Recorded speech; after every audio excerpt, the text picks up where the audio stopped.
W295 AP, 106.9 FM, 980 AM, WRNA, Breeze, Pensacola. World Web at www.wrna980.com. Time now for Got the Power with your host, Omar Neal, live. Well, thank you, Bob, and welcome again to the You Got the Power show, where there's a saying that says, if you don't understand racism, then anything else you think you understand will only serve to confuse you. Well, today we're going to talk about racism in the context of all that's happening around the world. As you know, with George Floyd being killed just a few days ago now, but it seems like an eternity, before the world, maybe now, this issue of race and racism can be fully developed in terms of our conversation. We've had a hesitation to talk about it really, other than in polite company where we feel comfortable. Now it's out in the open. Maybe now, this is that watershed moment. Maybe now it's that tipping point that can allow us to have an honest conversation about racism and its impact on the human experience. I have an absolute incredible lineup in terms of my guests today. I'm going to be talking with Dr. Tania Large. She is the Student Circle Co-Advisor for ABPSI, that's the Association of Black Psychologists. I also have Dr. Donell Barnett, who is the President-elect for ABPSI, as well as I have B.K. Fulton, who is the Chairman and CEO of Soulidifly Productions. And we're going to talk about a new film he got coming out this Friday. I can't wait for that, but I want to wait on that. Welcome each of you to the You Got the Power show. Thank you. Thank you. Let me start with you, Dr. Barnett. You know, one, congratulations on becoming president-elect of ABPSI. That's an incredible organization, and you came in right in the nick of time. Now look at how you come in. You know, let's talk a little bit about racism. You know, it's as if racism was discovered this last week for many people. In the conversations, like, I didn't know it was that bad. Now, you know, I talk with other people that say, you know, I've never seen it like this. Well, I said, what happened with all of the other people, to Tamir Rice? What happened with Eric Garner? What happened with Mike Brown? I mean, what happened to even Ahmaud Arbery that just happened? I mean, did you not see those things? It's as if people, it's just not resonating with them, that maybe we got a problem with police and police misconduct. Yeah, thank you so much. It does feel as if people are waking up to a nightmare or a dream.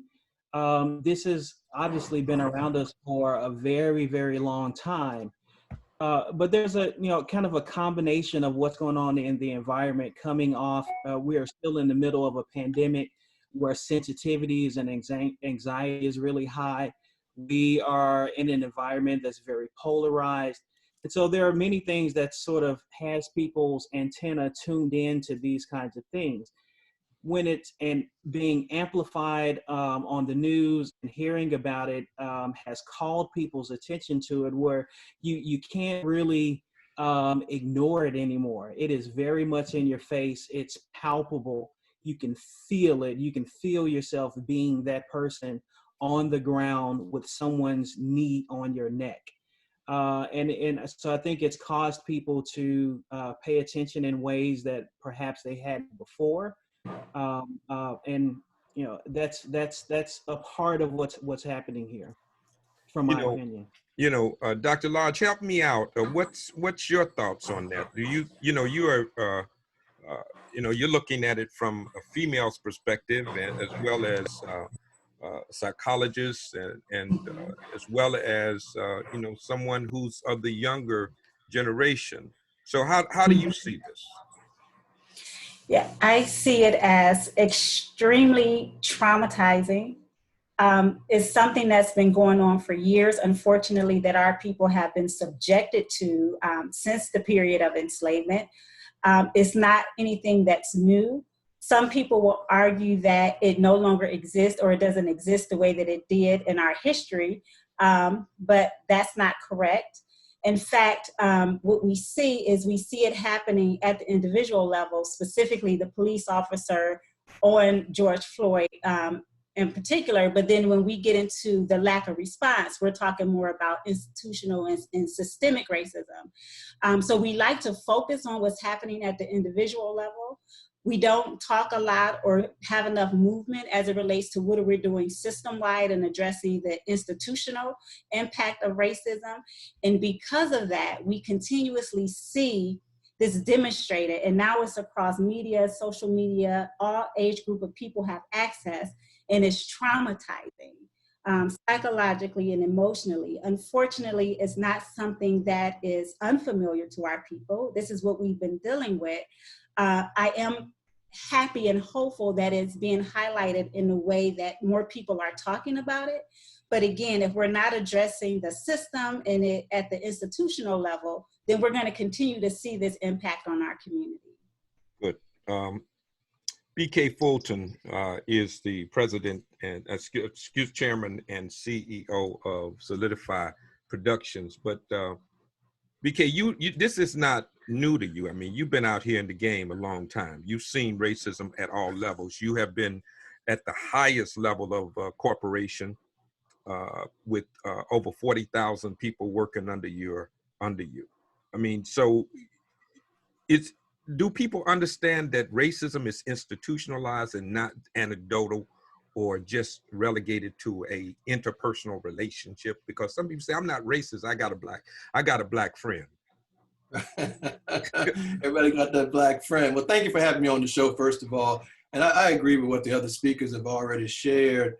What we saw was outrageous. Most sane people living today have never seen a murder live. And we saw a person who happens to be from our community, like many others, literally lynched by the people who are supposed to protect and serve. Outrageous. Think about it. Some of Brother Floyd's tax dollars paid that man's salary. Mm-hmm. And so he paid for his killing. A public servant murdered an African-American man on national TV.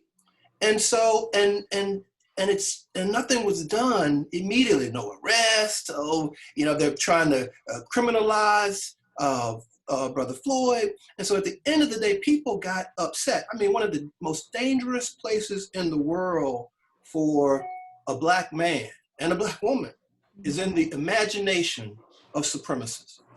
We have grown up in a society that's this kind of biased soup of falsehoods and dismissals, but not just dismissals of our pain and trauma, dismissals of our talent, dismissals of our genius, dismissals of our voice. And so what ends up happening then is you get numb or you don't seem to perceive when we're hurting. And so what you see out there in the streets right now, and these fires and the rage, is in part people saying, can you hear me now? Let me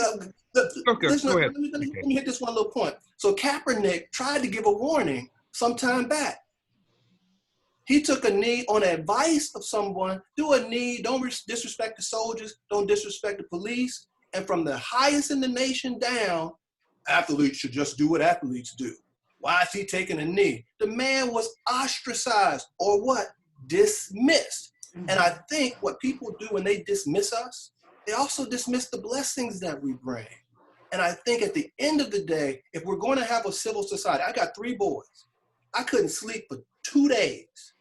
I want to know that when I leave the house or when they leave the house, they're going to come back home. We are suffering. And we need to bring this country together in a way so that the promise of peace and justice for all and equal enjoyment under the laws is actually fulfilled. Right now, it's just a dream.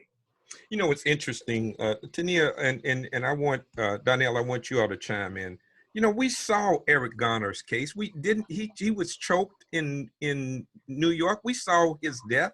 So, you know, although PK, you make a point, we've seen death before on television. People were outraged. We saw Rodney King and how they beat him, the way that they did. We have seen this. Does it get to the fundamental question of, am I fully human? And Tania, I want you to help me out with, because I think when we look at the fact of humanity and associate value with your humanity, then we can see why people are tolerant or intolerant in terms of how people treat you. Absolutely. That's a very important point. As a people, we have been subjected to being dehumanized, again, for years. And the unfortunate impact of that is we begin to internalize these experiences and these messages that we are inferior, that we are unworthy, that we are uneducated, that we are dangerous, that we are violent. We begin to internalize those messages. Until we can understand who we are and where we come from, we are not going to be able to protect ourselves against the brutality and the dehumanization that we often experience as a people. And so the first thing that's very important is that we have to be aware and conscious enough to understand and put it into proper context that this is because of racism, whether it's at the institutional level, at the individual level. Racism and white supremacy is the battle, that's the plague, that's the crisis that we are constantly in as a people.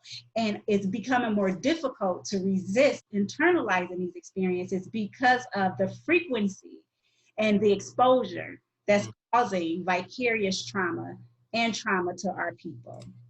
You know, Donell, you know what I have a problem with, and I think is that we are so easy to move on after the people come home, after the marching stops, that people say, okay, they got selective amnesia, they forget why they marched, so they go back to their normal routines, and the same issues persist.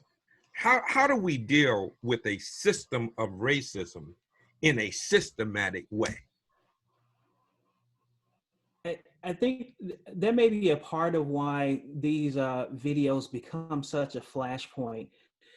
For a brief moment in time, we sort of take our attention off the everyday struggles of living and turn our attention to these systems and these larger issues that's going on with us. But inevitably, we do have to go back to taking care of kids and taking care of our careers and our families and doing all of those things. And so it becomes a bit of a challenge to sustain the fight. Some of us are take it as a calling to call our attention to the fight and in that way provide some cover for people who have to, you know, keep going on living. But we all do our own part, you know, even if, you know, your selective amnesia, you haven't forgotten that it hurts. You haven't forgotten that you're pissed off. You haven't forgotten that you're angry and frustrated and mad. You just have to put that somewhere because you still have to keep going on with life.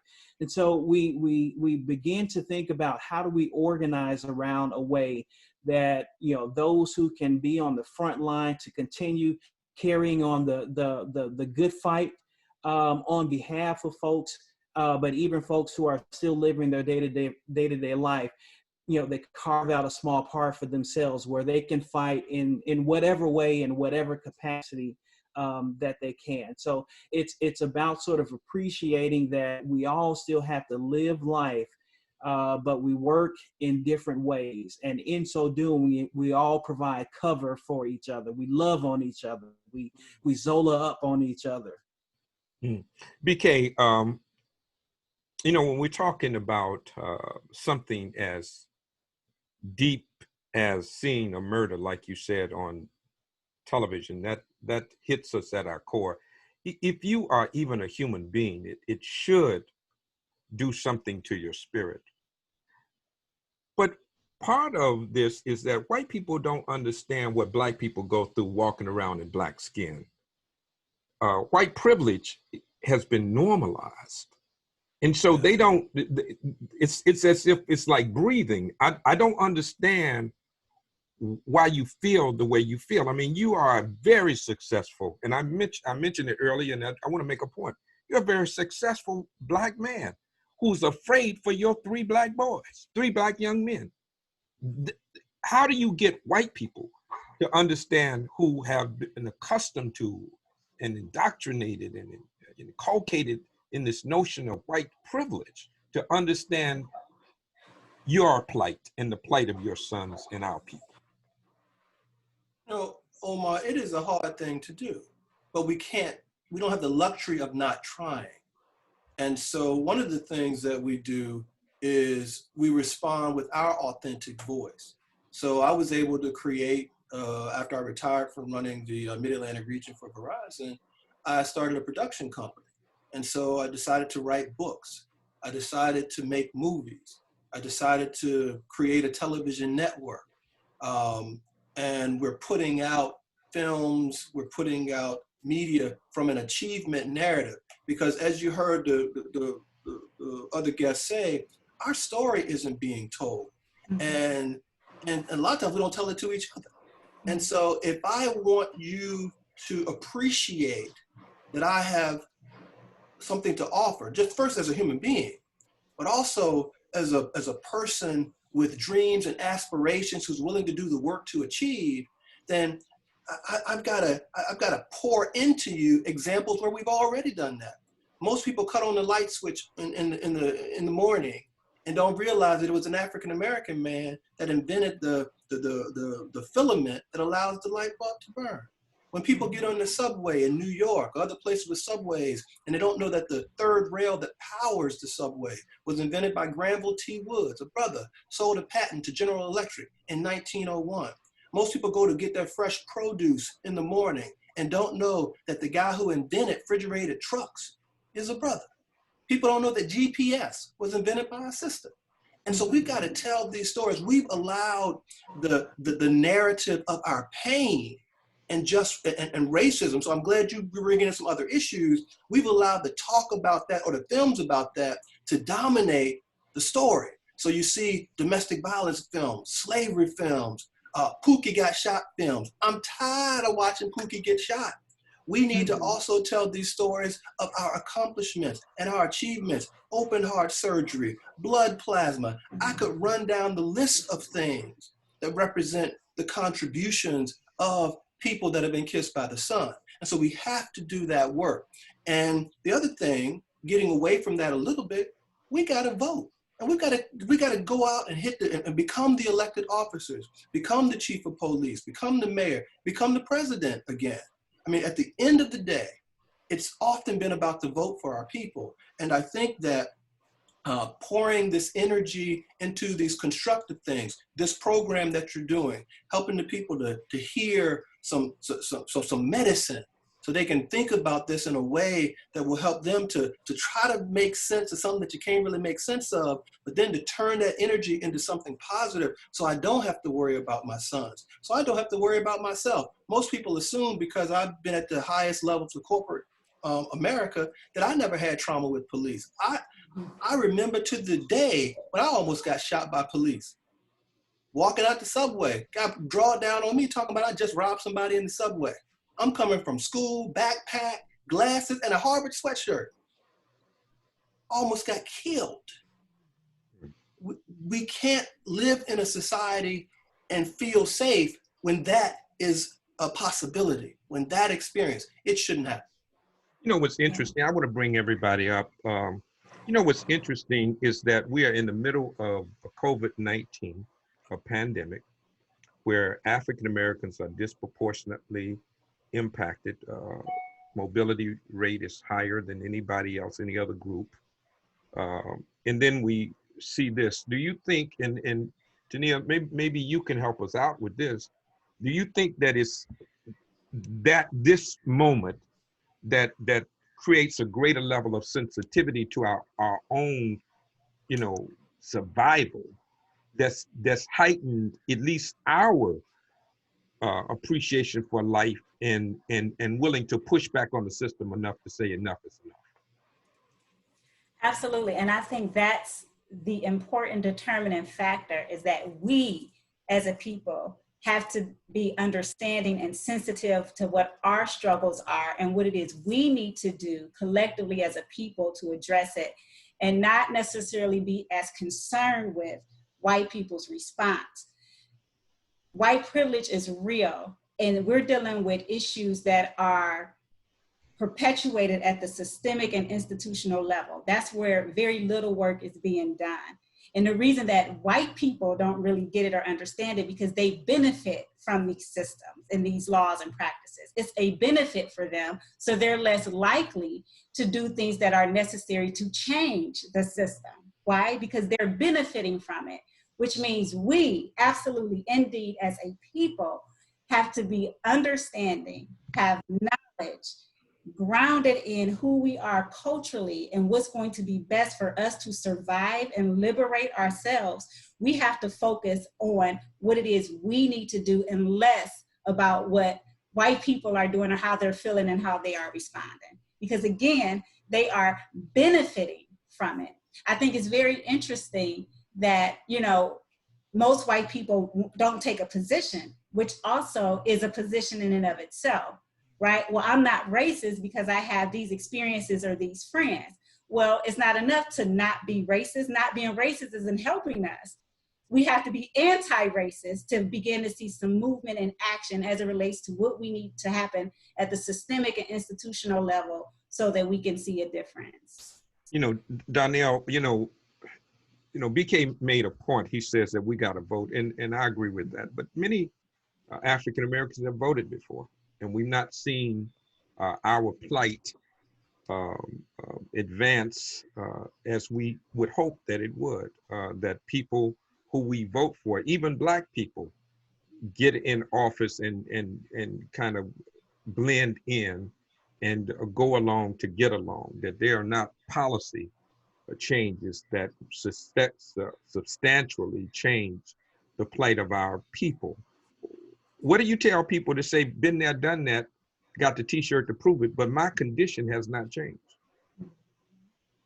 Yeah, that is it's one of the hurtful things that happens in this experience. We can't afford to not participate in the political process. We can't afford to not do that. But there is this layer, exactly what Tania was drawing out, of things that we have to do as a people, that if the political system tarries, if it takes too long, if it doesn't change at all, we still have to bring the focus back to ourselves. What does our self-healing look like? What does our self-empowerment look like? What is our roots and knowing who we are? What does that look like? And bringing those things out, relying on understanding the stories of our ancestors and the greatness and the genius with which they brought to this world and to this experience, that genius is still in our DNA.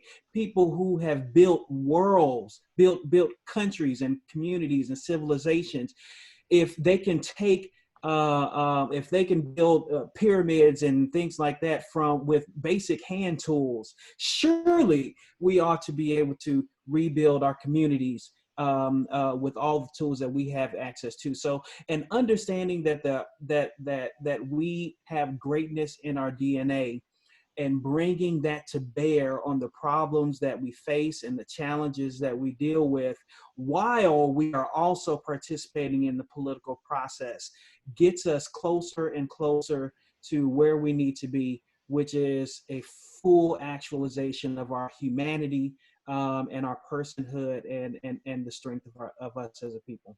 You know, it's interesting, BK, you have a film coming out entitled One Angry Black Man. And, you know, there's a a thing that I'm working on called Mad as Hell and Don't Know Why, The Rage of the Black Male.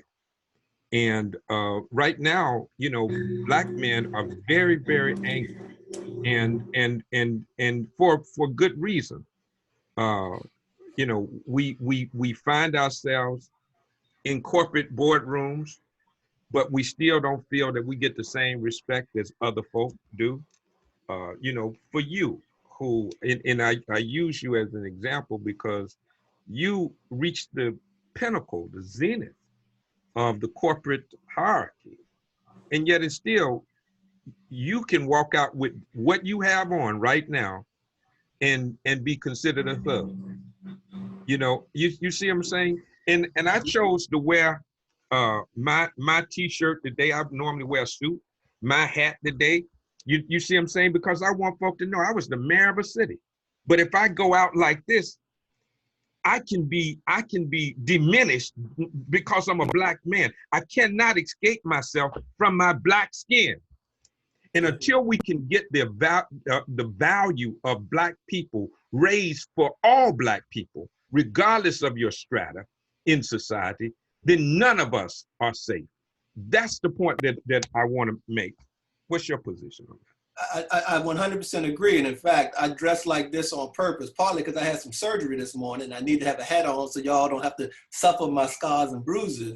But also, it's exactly that. I don't want my community to decide who I am because of what their stereotype may believe that I am, especially when they see that brown skin or I'm not in a three-piece suit. I have value just because I have breath. I'm on the right side of the dirt today.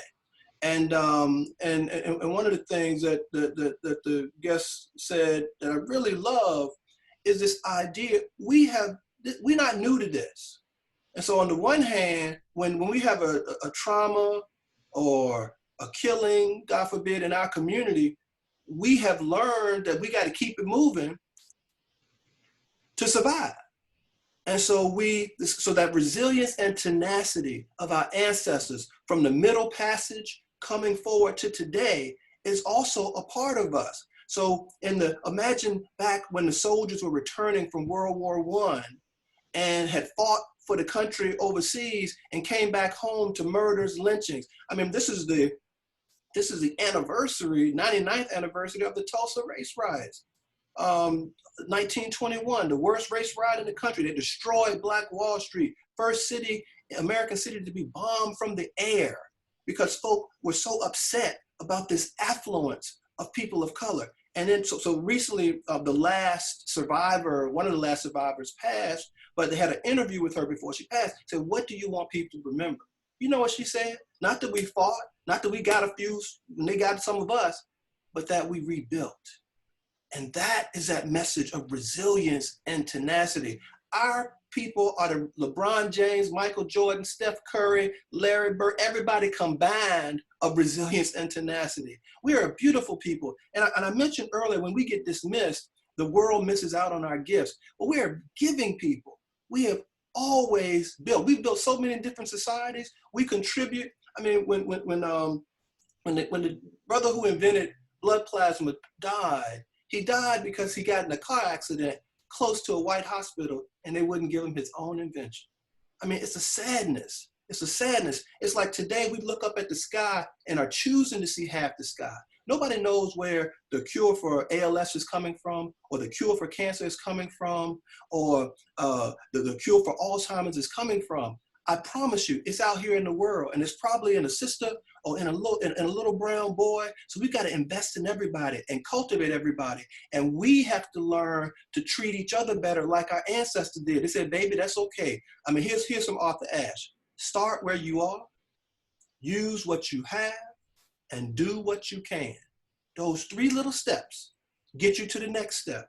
And as long as you're on this side of glory, you do what you're supposed to do. Let me say one more thing. I was at a forum with Ida B. Wells' granddaughter, and people asked her, why did your grandmama risk her life to go and tell these stories of lynching of our people? You know what she said? Omar, this touches me right now. She said, "My grandmother told us that inside every person, no matter how foul, is at least one chord of decency.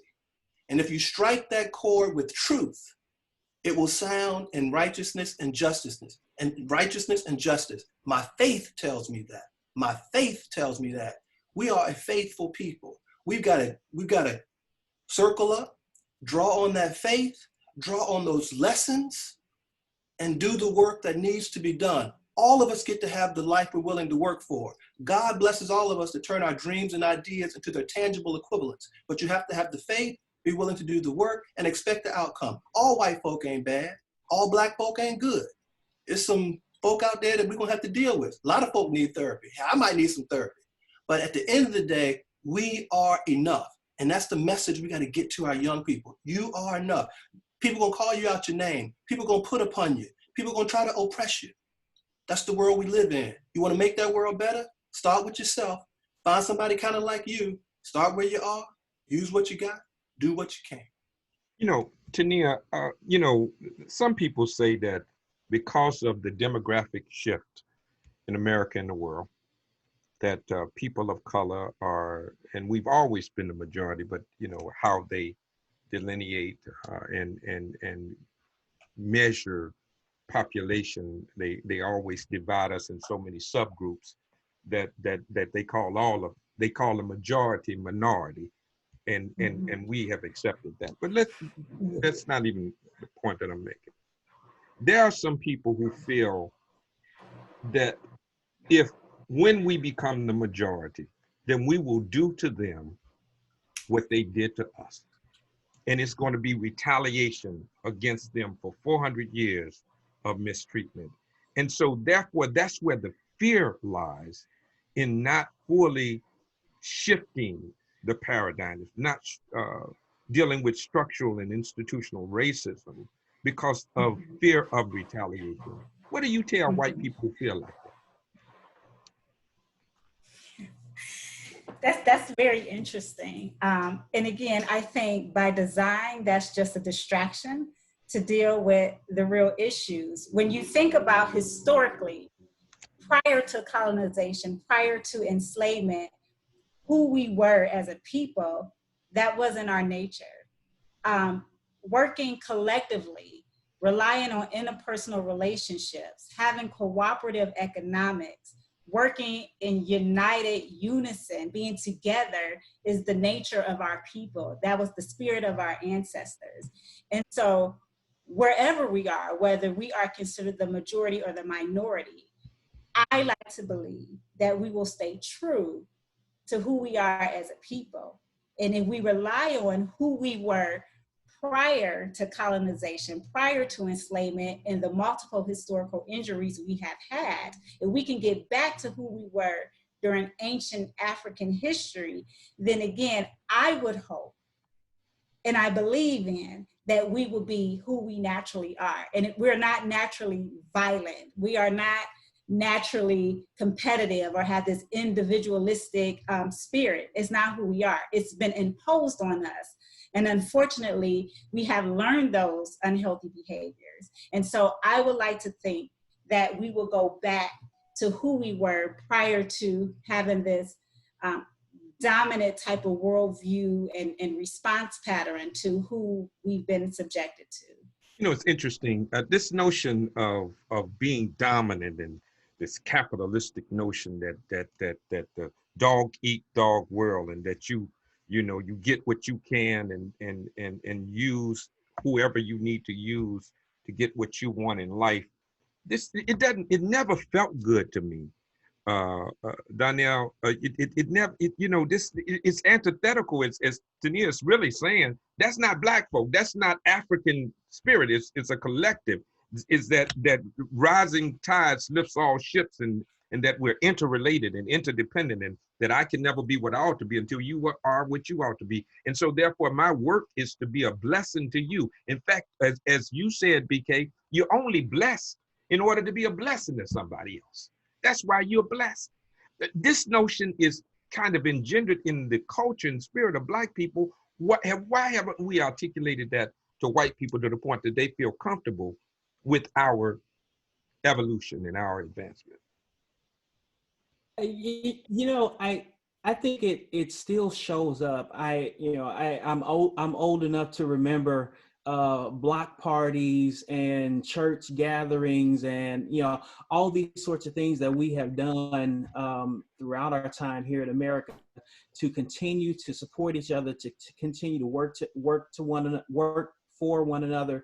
If someone was sick or ailing or struggling, they could call up the community and the community would rally together. That spirit still lives in us. We are trying to walk in a world that is capitalistic in nature, and so you have advancing in your career and having the biggest house and the biggest car at the expense of other people is a part of this toxic air that we breathe.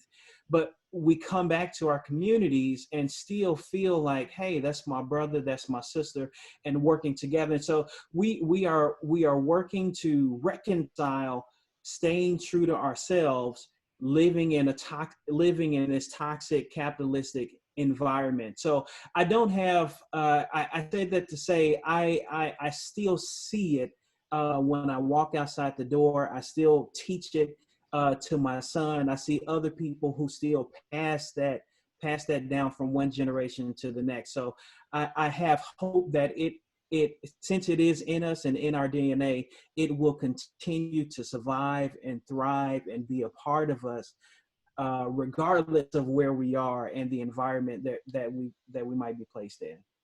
Can I comment on this? No, please, BK. In fact, you all just chime in as you see. Don't wait for me to ask you a question. Go ahead. I love what Dr. Barnett and Dr. Lodge are saying. I mean, when COVID-19 hit, a lot of us who have been in the civil rights movement, I used to work at the National Urban League, we said that we hope that our programs will make a difference. It was intergenerational and interracial by design. So we tried to create programs to reflect common interests. But we always kind of said if there was a big boogeyman or Martians came, then people would set aside their tribal proclivities and would come together. And so I thought COVID-19 was going to represent, wow, the whole world is sheltering and in a quarantine and doing the social distance thing. We're going to have some love coming out on the outside of this. And then Brother Floyd happened. And so what I realized, if I try to set it up in a kind of an academic way, I think you asked the question. I think we're dealing with, are we going to lean more to fear or empathy? Are we going to lean more to pathology or participatory preservation? And so hopefully we choose empathy. Hopefully we choose participatory preservation. That means working together, that we're all brothers and sisters sharing the same rock. We're all cousins trying to find our way home. And so we need to, the whole thing of race, black, white, is an artificial construct. It was kind of made up to start to divide people. At the end of the day, you can identify some kind of ethnic similarities, but there's more commonalities. And I think one of the ways that we began to address some of these issues about the future of our planet for our children's children, so people we may not even see, is that there's these common things. We all need clean air. We all need good water and good food. We all need a civil society. We need to be able to enjoy life and peace. And so we've got to remind people of those ideas and values and extend those shared values so that, because once, and so the reason I tell some of my white friends that you should be upset about George Floyd is because if my kids aren't safe, then your kids ain't safe. If my kids can't get health care, then one day somebody you love might not get health care. And is that the society that you want to be here when you're gone? And it makes them pause. When we made this movie, One Angry Black Man, we decided to create an honest conversation with every ethnicity, every political persuasion, every sexual orientation. And here's what's interesting. So the reviews are starting to come in. The Boston Globe review came in today. San Francisco Chronicle was recently. And the woman at the San Francisco Chronicle did a great job in the beginning. And then at the end, she said they powerfully introduced a number of issues, but the first time director didn't quite seem to know what to do with all the issues. So I didn't like the ending. And but the film is worth watching. And she gave it a watch rating. And so I laughed at that a little bit because I was like, she's dismissing. She don't understand. Here's what she didn't understand. At the end of the film, each character is giving their reflections, what they've learned in this wonderful Black literature class. And the hero, his answer is a surprise. What she wanted was for him to say something like the other folks did. Instead, he gave the surprise. And so she dismissed the director as not knowing to do with all this power that we built up in the film. And it's funny to me, we gave all kind of breadcrumbs as to what was going on. We said even, I can't breathe. We said even, have you ever walked in my shoes? We were trying to teach them the final lesson, empathy. Empathy, because if you dismiss and you don't appreciate that the writer-director is a professor of English and a film teacher. You dismiss that the cinematographer was nominated for an Oscar with Ava DuVernay for The 13th. You dismiss that the executive producer and financier of the film is a JD, engineer, and a manager of a Fortune 50 company and runs 7 companies. You dismiss that the other executive producer started 40 Acres and a Mule with Spike Lee and produced all his first 9 films up to Malcolm X. So we don't know what we're doing. Lady, please sit down. But at the end of the day, because she's got privilege and got that pen and that paper, she can dismiss all of that's in there. Didn't know what they were doing. No, you don't know who we are because you and that is the rub, because you easily dismiss us. And too often that happens. So when a cop walks up to the car, he walk up gun drawn if he's brown skinned, if it's you and me looking like this. When he walk up on and go into someone's home in the hood, they got guns drawn. When they come out the subway and a brother's just coming home from school, me at 23, he got the gun drawn. And so it's that fear. And we've got to figure out how to disarm that, and it's going to take some work, because we do need to work on our brothers, white brothers and sisters, others, because we live in a society with them. But I think the first line of defense is to make sure that we okay. Thanks, BK, for sharing that with me. Tania, I was talking with Dr. Jackson just last week. She was on, and she said something that was profound. I had Dr. Talopia Jackson, and then I had Baba Nobles on, right? And so, we had this conversation. She said the first work we got to do is we need to heal thine own self, right? The white people need to get together and they need to really focus on themselves and their issues and whatever their proclivities are, right, towards racism, right? But we got to deal with our own selves. Because I interviewed Rosa Parks many years ago. And I asked the question, and this is so profound, and I want us to kind of engage in this conversation now. I asked the question, why did they boycott the buses? And I thought it was a rhetorical question. I thought she would tell me that it was to financially bankrupt it. I thought that was, it's obvious to me that was, I thought, would be the answer. But she said, that wasn't why. I said, well, then why? She said the first step in any liberation process is that the oppressed must first withdraw their participation from their own degradation. Mm. You see? And I think it was Marcus Garvey that said it first, and Bob Marley made it famous. He said, "Whence others may free the body, none but thine own self can free the mind." Right? And so we're at this inflection point where we have to ask ourselves, how long will we allow someone to place us in captivity? Because if you notice, you got the power, and now you can't see the whole T-shirt. Maybe I can lift it up just a little bit. But you see where the knowledge, this is the knowledge, breaks chains, right? Are we at that inflection point where we have concluded that you're not going to enslave us any longer? We will not participate in our own degradation. We will not pay for our own murder for police that we pay their salaries. When will we get to that point? And lastly, and I hope you get all of this together. I was talking with Coretta Scott King, and I asked her the question. I said, Miss King, you always talk about the things that you did well in the civil rights movement. But I said, what didn't you not do well? What was the failings of the civil rights movement? And this is what she said to me. She said, the greatest failing of the civil rights movement is that we gave our children the victories of the struggle, but we never gave them the struggle. And so at this point, are we ready to take our own liberation, to liberate ourselves and not participate in our own degradation? And have we passed down the struggle to the next generation?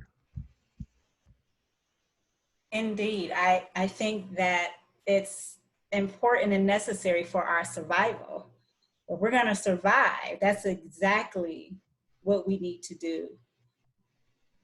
Our participation in our, oppression, again, is symptomatic of us internalizing the oppression. That means we have bought into, we believe in, and we accept that we are inferior, that we are all of these stereotypes and negative societal messages that has been placed upon us.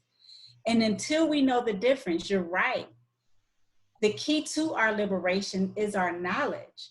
The more knowledgeable we are about who we are and where we come from, and we ground ourselves culturally based in ancient African culture, is how we're going to get back. Because right now the battle is fighting what's been imposed on us for 400 plus years, what has been imposed on us. And it is confusing, unfortunately, because when we do benefit from the institutions and systems, sometimes some of us have benefits of that, we are less likely to look at the collective and look holistically at who we are as a people and what is harming us. So once we are able to, again, educate ourselves, and I think we're doing a better job of that, educating ourselves and becoming more knowledgeable of who we are and where we have come from and what has been imposed on us and the impact, the ongoing impact of that and how it's being cultivated and perpetuated currently and with our youth and yet unborn, until we can see it from that perspective. So that awareness is critical. We can't do anything differently if we don't believe that that's what the problem is. And so once we're able to do that, I think we will be in a better position to not only survive, but to rebuild and do the things necessary for future generations. I think, go ahead, Donell. I know you want to say something. Yeah, if I could just follow up on one small point. One of the other interesting things about this moment in time is our young people are coming of age where they can see for themselves that many of these systems are broken. And that begins to embed a seed in them that says that, wait a minute, this didn't work for these people, it didn't work for these people. And so they will grow up with an understanding that the way the structures and systems are in place, they will understand that their engagement and their activism is required of them.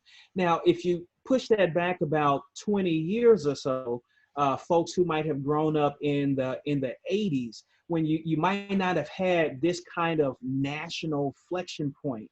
And so you have reached out to other people to get this knowledge and to get this training, which was largely by accident in many cases. Maybe you had a professor or a mentor or someone in your life who pulled you by the collar and said, hey, let me impart this knowledge to you. And for many of us of our generation, that's the kind of the way that it worked. But for our young people, they are coming of age in a time where it is unequivocally clear that the systems and the structures in place do not work for them. And they see people out in the streets raising their voices, lifting their fists, participating. they will grow up understanding that when I get into the workforce, when I get into the halls of government, when I get into the classroom, when I get into the university lecture hall, I'm showing up as a person who knows that what's going on around me doesn't work. And so I am encouraged by what we will see coming in just a few short years of people who are on fire about what the possibilities are for them to create the kind of change that many of us have sought after. You know, I'm so glad that you raised that, Donell, because the system works. It just doesn't work for us. And I think we need to make it clear that the system was designed to do what it's doing. And the maintenance of the system by people either, knowledgeable or just through their passivity or just being ignorant, participate, even Black folk participate in a system that is not healthy for Black people. And we justify by saying, you know, I gotta live. You know what I mean? That's you know, I got mortgage, I got a house note. And we see police officers. I was talking with some police officers. I train police officers. That's what I do in community policing. And I talk to them and they say, you know, Mr. Neal, you can't say anything about it because they'll put a jacket on you. And the jacket means that you get blackballed, right? So you cannot advance if you say something against the system, right? They feel trapped to go along, to get along so that they can maintain their own income and their own careers. Until we change that, then it's hard to get people to come out and to fight against that. BK, what's your thoughts on that? Because you've been in the corporate world and you know there's certain things that you can't do in the corporate world, because if you do, you get the jacket just like they do on the police force, and you don't get to be certain level, right? Right. No, it is true. So what my parents taught me and my grandparents taught them was that in everything you do, be excellent. So if they all gonna call you out your name, they gotta call you Mr. out your name. And that was always my approach, is that I would not be outworked, and that I did my homework and I paid attention and I went the extra mile and I treated people the way I wanted to be treated. And I developed a certain kind of reputation. I remember when I was in graduate school, and thank goodness for Queen Mother Moore in Harlem. Well, I was coming from Virginia, little country boy going to the big city, and there was a talk at the Apollo Theater with Queen Mother Moore. She was one of the people that helped to get Jackie Robinson into the majors. And so they rolling her out in a wheelchair, all 80-something years old, and they talking about Jackie Robinson the majors, everybody clapping. She's like, no, children, no, don't clap. It was a mistake. Don't clap. People were like, huh? Jackie Robinson made is a mistake? What's she talking about? And she gave us one of the most important lessons about self-love and strategy. She said, if I put biscuits in the oven, what's gonna come out? And people were like, biscuits. She's like, exactly, not cats, biscuits. We knew we could play ball. We had our own leagues that were doing well. We knew we were as good and better than a lot of them. But instead, we tore up our leagues to put them somewhere to prove that we could play with them. And some people at the time thought that was good, and it had some benefits. But here's what we lost. The bus companies, they got the guys to the games. The hotels where they stayed with dignity and respect. Even the Peanut Man had a job when we had our own stadiums and things. And so what we should have done is tried to get the whole team into the league so that we are not destroying what is good about what we have and what we've built, but instead we are entering into the next phase of professionalism or expertise, because it's a game on a broader stage. And so it was a very important lesson for a young, impressionable man who was bent on trying to be a credit to his race. And I appreciate that. I then came to Virginia, one of my first big corporate jobs, and I met Coretta Scott King. And it was after I'd done law school, and I thanked her for sharing her husband with the world. And there was a book I read about Dr. King where he said that he got up very early in the morning and studied, wrote from about 4 a.m. to 9. Anything he accomplished after 9 was extra gravy. And she would tell me, she's like, oh yeah, he got up early. And so to this day, I still get up early. So I'm retired, but I still work and get up. So people say, BK, why are you sending emails at 3 and 4 o'clock in the morning? And I said, I work while you sleep so I can live like you dream. And then they start to get it. At the end of the day, there's work to be done. I'm optimistic. There's the 4 of us. There's the people listening. We can organize and do and make change. They say if you want to go fast, you might have to run alone. But if you want to go far, run together. So we just need the willing. We have all the intelligence. We got folk on the phone. You were a mayor. I ran corporations. I'm a lawyer. We got 2 PhDs up here running things. I mean, we got enough to run the country just right here on this call. And so, but we have to recognize it. And then we start bringing in allies that share our values, and we can align around those common interests I spoke about earlier. And we set up a scenario where we stop having to fight the same fight over and over and over again.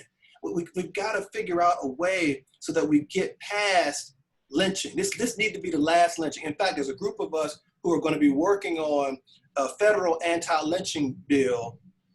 It's past time for that. There was a group of brothers, including W.B. Du Bois and others, who tried to do this back in the 40s and still haven't been able to do it. So that way, in the future, if something happens to someone, then if the local authorities won't do what they need to do, we can go to the federal authorities. But at the end of the day, let's pull the political levers. Let's vote.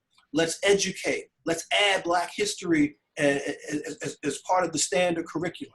Let's remind each other who we are. And let's keep having conversations like this, because this is medicine. This is sad, because I was hurting today, but I had the surgery and you said, BK, can you come on? I took a Tylenol and said, let's get it. Absolutely. Let's get it. Let me say this. Do you all know we've done an hour? That's how quickly it's gone by. I do know that ABSI has some solutions. What we're going to do is we're going to bring you back on, but how can they get to your website so that they can get some of the solutions? Because we can restate the problem, but until we have solutions, tangible things, practical things that we can do, then we're going to have circular conversations, and it's an activity and futility. And so ABSI is not just talking about, the issue. Yes, that's true. But what do we do about what we see? And so I'm going to make sure that you all get back on. I want to have a permanent relationship with ABSI. I'm so excited about the work that you all are doing. You are an incredible organization. That's the Association of Black Psychologists. So you all have a permanent place with the You Got the Power show. BK, man, I love you so much, man. So this movie comes out, the film comes out Friday. Tell Friday, on demand everywhere, and DVD. So whatever cable service you have, satellite, wherever you buy quality video, it'll be right there, and it's distributed worldwide with Freestyle Media, Barnett and Company, and Soulidifly Production, worldwide on Friday. One Angry Black Man. You want to make sure that you check it out.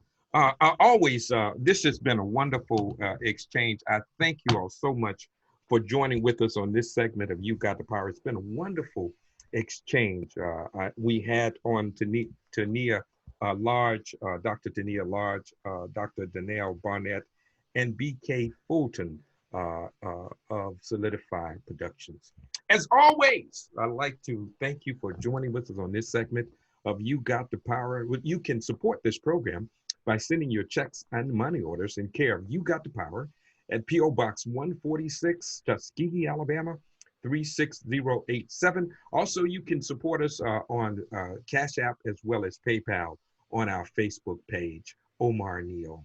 As always, I'd like to leave you with these 2 words. Remember that I love you with a perfect love, but more importantly, remember this. You got the power. We'll see you next week, same time, same station. Have a wonderful day. Bye-bye. Blessings.